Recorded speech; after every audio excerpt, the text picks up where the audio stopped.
Hey, welcome back to the Friday Funnies, my friends. I want you to celebrate this day because this is it. This is the last Friday when it will still be light out when you get out of work to go home. On Sunday, we are compelled by the government to set our timepieces back 1 hour to signify the end of daylight savings time. Starting Monday, it will get dark 1 hour earlier. And by January, the sun will set right after lunch.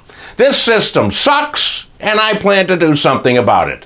When I become president with the Toga Party, together our goals accomplished, my first executive action will be to get rid of daylight savings time. Currently, Arizona and Hawaii do not have daylight savings time, and I think it's time that the rest of us caught up with them.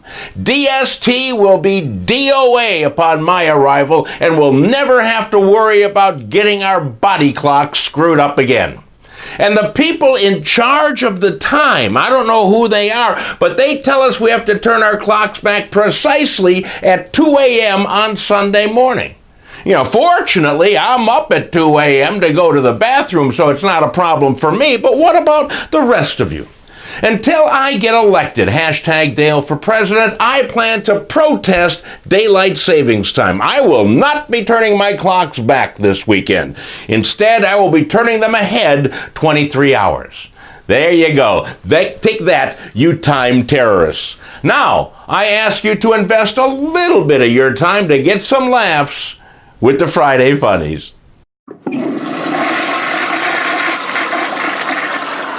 A United Airlines flight this week from Washington, D.C. to San Francisco was diverted to Denver because of a passenger problem.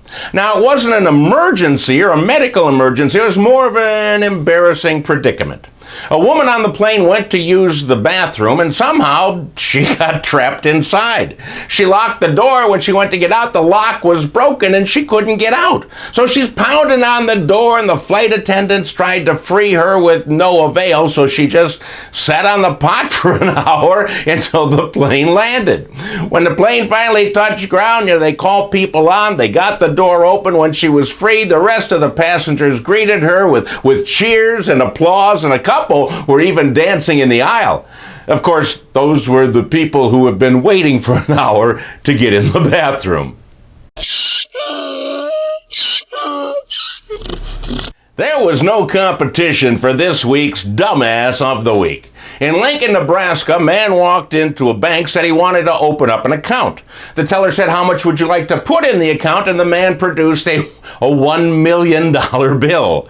And the teller said, "Wow, that's really nice, but it's a fake bill and you can't cash it here." And the man said, "Oh no, it's real," and insisted on it, even though the U.S. government has never printed a bill that big. So he picked up his bill and he left the bank, and the bank's using security cameras now to try and figure out who this guy was. He was later spotted at Starbucks ordering a Grand Mocha Cinnamon Latte, and he used the $1 million bill to pay for it. And he got 75 cents in change.